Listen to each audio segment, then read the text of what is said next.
E a pergunta que a gente recebeu hoje no nosso Instagram foi do Leonel. Conheço já ele há um bom tempo e a pergunta foi a seguinte: se tivesse começando hoje, compraria BBAS3 no preço atual?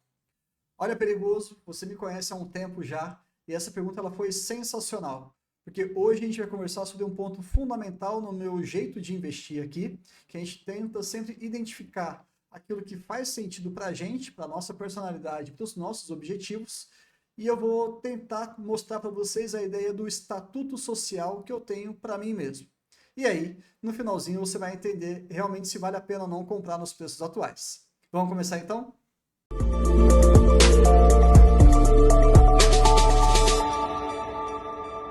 Fala pessoal, tranquilo? Meu nome é Bruno Oliveira, eu sou analista CNPI do Vida de Acionista, o VDA, e hoje a gente vai conversar brevemente sobre o tal do Estatuto Social do Investidor.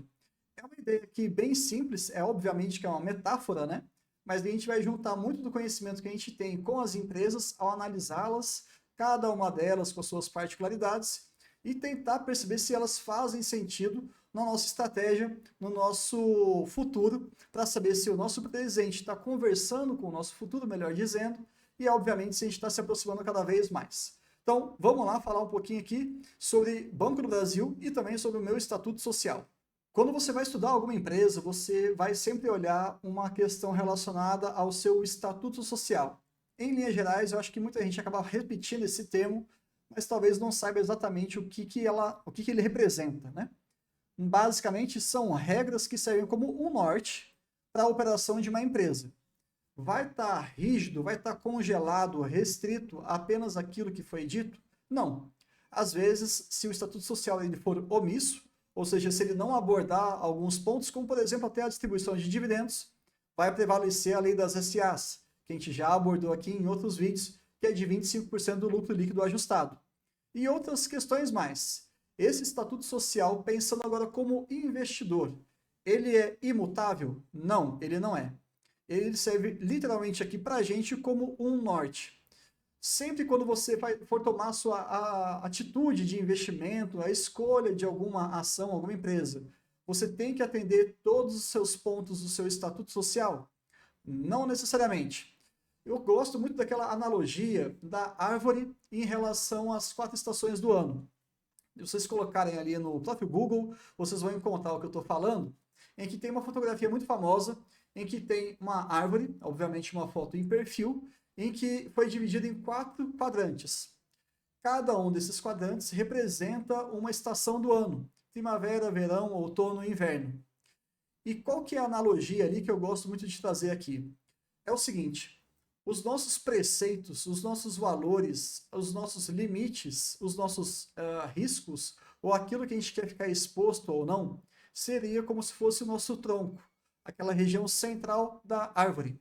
E obviamente que as flores, a copa das folhas, né, aquela parte mais frondosa, ela tende a mudar um pouquinho de acordo com a estação. E nesse caso a gente está falando tanto o comportamento do mercado, se está em queda, se está em alta, e também o seu próprio conhecimento. Então, entendam que a gente tem alguns balizadores da nossa estratégia, da nossa visão de exposição ao mercado, mas eventualmente a gente pode abrir mão de uma métrica ou outra, porque a gente não é robô. A gente entende que tem que ter um pouco de jogo de cintura. Algumas coisas são inegociáveis, outras a gente pode tolerar ou não. Nesse sentido, eu fiz o meu estatuto social e eu recomendo que todos vocês façam. É super tranquilo. Coloque ali algumas regrinhas. Pode ser do jeito tão sucinto quanto eu estou escrevendo aqui, ou pode ser mais detalhado, fica a seu critério. Mas olha só hoje o que eu preconizo, o que seria o meu entroncamento, a parte principal das minhas empresas, pelo menos aquelas que eu quero carregar para o resto da vida. Tem que ser um negócio que eu entenda, tudo bem? E quando eu falo entender, eu gosto de citar nas minhas consultorias o teste do miojo. 3 minutinhos, que é o tempo que demora para ficar pronto o miojo, né? Você consegue falar com autoridade, com autonomia, sem ficar gaguejando, sem ficar sendo superficial. Você sabe expressar qual que é a sua tese de investimento? Como é que um banco faz dinheiro, quais são os riscos, quais são as vantagens competitivas nesse caso que eu estou falando, comparação com outros bancões, algumas percepções que aconteceram no passado, alguns eventos que valham a pena de você registrar na sua cabeça e por aí vai. Quem são os executivos e etc. Então, eu gosto de um negócio que eu entenda. Essa empresa ela tem que ter histórico. E, de novo, eu vou enfatizar aqui para vocês. O meu estatuto social ele é praticamente inegociável com empresas que eu quero deixar como herança. Para as outras, talvez eu seja um pouco mais permissivo. Mas Banco do Brasil tem mais de 200 anos, então acho que está tudo certo nessa questão. Ah, Bruno, será que 50 anos é suficiente? Eu que te pergunto. 50 anos de história de uma empresa é o suficiente para você perceber que ela é resiliente ao que significa empreender no Brasil? Acho que esse que é o grande ponto aqui de discussão. Não é fácil. A gente tem muito imposto, a gente tem muita instabilidade política, social e econômica. Então, se uma empresa ela sobrevive 50 anos, 100 anos, e no caso aqui do Banco do Brasil até 200 anos, definitivamente ela já entendeu como é que a banda toca por aqui. Então, isso para mim é um ponto importante. Recorrência de pagamentos. Não preciso nem falar aqui, né? O nosso custo psicológico, eu falo tanto com vocês, o custo do investimento é igual ao CP, é o custo psicológico, mais o CF, o custo financeiro. Se vocês quiserem que a gente faça um vídeo apenas explicando isso, deixa aqui no comentário que a gente pode destrinchar um pouquinho mais. E aí você nunca mais vai querer ficar sabendo o que o outro está comprando, mas sim por que ele está comprando ou vendendo. Bom, de todo modo, a recorrência de pagamentos faz com que o meu custo psicológico ele seja muito pequeno, seja efetivamente muito leve de carregar ao longo dos anos. Política de dividendos adequada, e eu não estou falando aqui, tudo bem, de um payout de 100%. Isso aqui é adequado para alguns negócios, para outros não. Pô, Bruno, mas aí payout de 100%, você está recebendo 100% do lucro, isso não é bom? Mais ou menos. Vai comprometer o crescimento, a perenidade da empresa? Talvez. Então não. Eu abro mão disso, não tem problema nenhum. O que ele precisa ser, né, nessa questão de payout, ele tem que ser equilibrado. Não adianta nada eu ficar sendo investidor de uma empresa que tem um payout muito baixo. E eu estou tendo uma renda passiva muito pequena. E também se for muito grande e comprometer a saúde da empresa, não faz sentido eu estar dando tiro no próprio pé. E o quinto ponto é que eu quero ter a capacidade de fazer cálculos. Percebeu aonde que eu coloquei número? Foi a última coisa. E essa sequência aqui, ela não é à toa, tá? Eu tenho que entender, tem que ter histórico, tem que ter recorrência de dividendos, tem que ter uma política interessante e eu tenho que conseguir entender os seus números. Eu tenho que fazer conta e falar, opa, peraí, faz sentido. E muitos investidores, eu não sei se você se enquadra nesse quesito, geralmente começa a analisar a empresa por número. Parem com isso, pelo amor de Deus. Eu já falei em outros vídeos, vocês vão se expor a riscos desnecessários. Não estou falando que o meu jeito é o único correto, pelo amor de Deus. Mas eu estou falando que é muito mais fácil você entender o beabá, a parte subjetiva, aquilo que não envolve números, para que depois você olhe uma planilha e você consiga raciocinar como é que eles estão chegando naqueles números. É algo sustentável? É algo perene? É algo, digamos, equilibrado? Se sim, perfeito. Aí a gente consegue fazer algumas projeções. Para quem gosta de fazer projeção de Banco do Brasil, a gente já deixou um vídeo aqui exclusivamente para vocês e depois a gente acabou abrindo para o público, né? Em relação a cálculo de DPA do Banco do Brasil. Quem não viu ainda, veja, e quem já viu, pode rever, que eu acho que é um tipo de conteúdo muito, muito bacana e é rapidinho até, né? Mas vamos avançar aqui. Esse já é o último slide, então fiquem tranquilos, esse vídeo não vai ser muito longo, e eu agora vou falar aqui um pouquinho de Banco do Brasil. De fato, ele cumpre todos esses quesitos aqui em relação ao meu estatuto social. E aí vocês podem perguntar, poxa, Bruno, mas você investe em Semin? Sim, invisto. E ela não tem um histórico. Você está certo. Ela não tem uma recorrência tão clara dos seus dividendos. Correto. E também a capacidade de fazer cálculo é mais complicado. Correto. Mas Semin não ocupa a mesma posição que Banco do Brasil. Na minha carteira, de jeito nenhum. E aí você pode pegar todas as outras que eu tenho na minha carteira, não são tantas assim, ou você pode até fazer um comparativo com o seu estatuto social e com as suas empresas. Fique tranquilo. Cada empresa ali vai ter um propósito. E o que importa é a sua visão macro, do todo. Hoje eu entendo que eu só consigo ter Semin porque eu já tenho o Banco do Brasil. Aí você fala assim, então hoje você compra Semin? Sim, tanto que eu comprei recentemente, né? Mas E se eu for começar a investir agora, eu posso comprar Semin? Se você estiver pedindo a minha opinião numa consultoria, provavelmente eu vou te falar, não, não compre, porque não faz sentido. Ué, você está sendo contraditório, você está tendo duas opiniões? Não, pessoal. Entendam, cada situação ela é específica. Todo mundo está exposto às mesmas peças desse grande tabuleiro. E mesmo que eu e você tenhamos o mesmo objetivo, não necessariamente o mesmo caminho que eu estou traçando você vai traçar. E quer saber? Tá tudo bem em relação a isso. Cada um tem a sua trajetória, tá bom? Agora um ponto aqui que é interessante, até para trazer um pouco da resposta para o Leonel, né? Ele me chama de perigoso, eu chamo ele de perigoso, isso aí já tem muitos anos, mas enfim, é apenas uma brincadeira, a parte de riscos que muita gente fala. Bruno, o Banco do Brasil tem essa questão de intervenção estatal, não tem? Tem. De fato, se você olhar no gráfico, tivemos canetadas políticas num passado até que recente, né? Mas desde 2017, salvo engano, eu entendo que com a lei das estatais, esse risco de intervenção estatal, na minha percepção, ele está diminuído. Ele deixou de existir?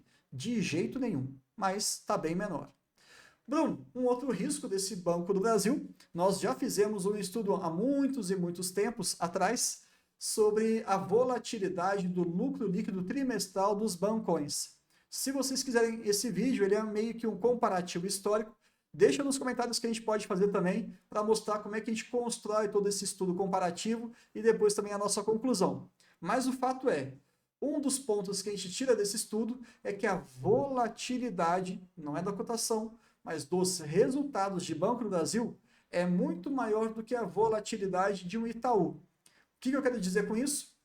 Se você pegar ao longo dos vários anos, 10, 15, 20 anos, você vai perceber que Banco do Brasil geralmente tem um resultado muito bom e um resultado muito baixo, muito bom, muito baixo.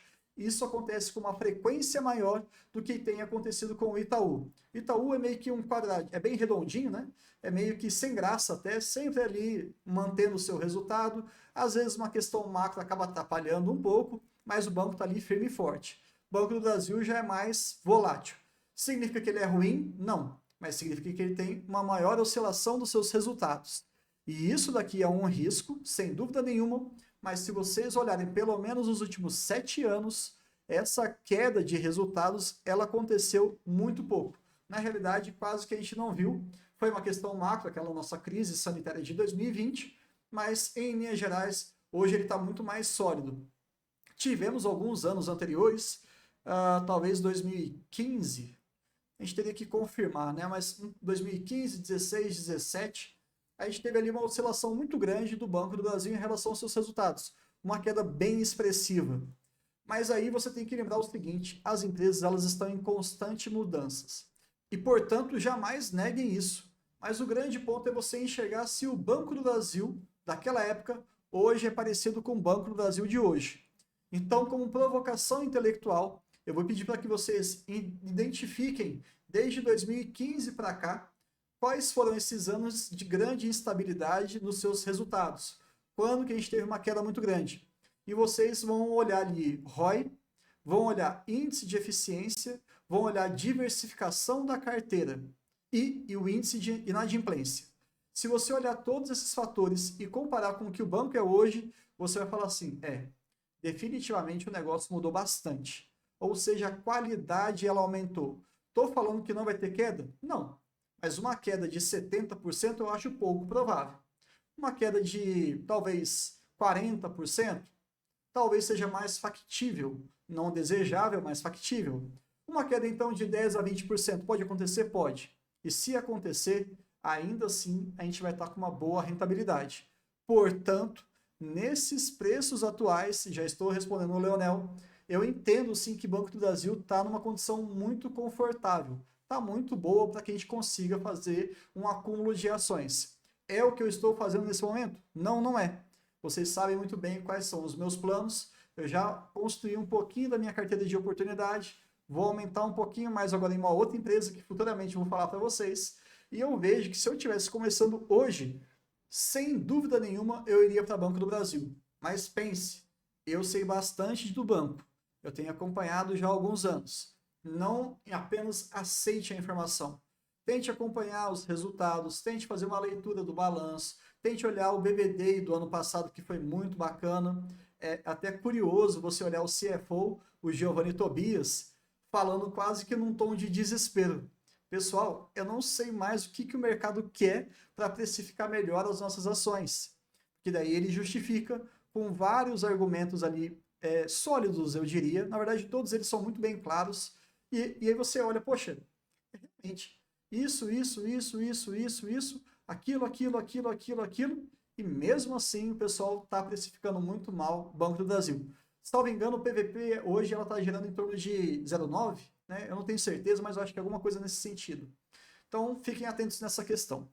E também um outro risco que pode acontecer é em relação à redução da sua frequência de pagamentos. E também, eu não vou entregar tudo aqui para vocês. A ideia é hoje a gente poder ter um pouco mais de mão na massa. Entrem lá e deem uma olhadinha nos controladores ou as participações mais relevantes. Já temos um vídeo mostrando como é que você faz uma pesquisa muito boa no site de RI e você vai pesquisar o formulário de referência e vai lá na composição do capital social. Posição, né, acionária e por aí vai. Você vai ver que nós temos aí um grupo muito importante que se chama Previ. Dá um Google, avalie o que significa Previ e aí você vai entender por que eu duvido muito que exista uma redução da frequência desses dividendos. Bom, é isso. É um vídeo super simples, né? Como a gente fala na internet, é um vídeo de topo de funil, mas eu só queria passar para vocês uma informação que é muito relevante, ela é muito importante mesmo. Você ter o seu estatuto social é bom para você ter um norte e não ficar perdendo aquilo que é tripé de todo bom investidor, o foco. Se você não tem o estatuto social, pelo menos um esboço dele, você pode eventualmente sair um pouquinho da rota. E aí, às vezes, essas decisões têm um custo, tanto psicológico quanto financeiro, muito grande, que você não precisa correr esse tipo de risco. Até o próximo vídeo, tá bom?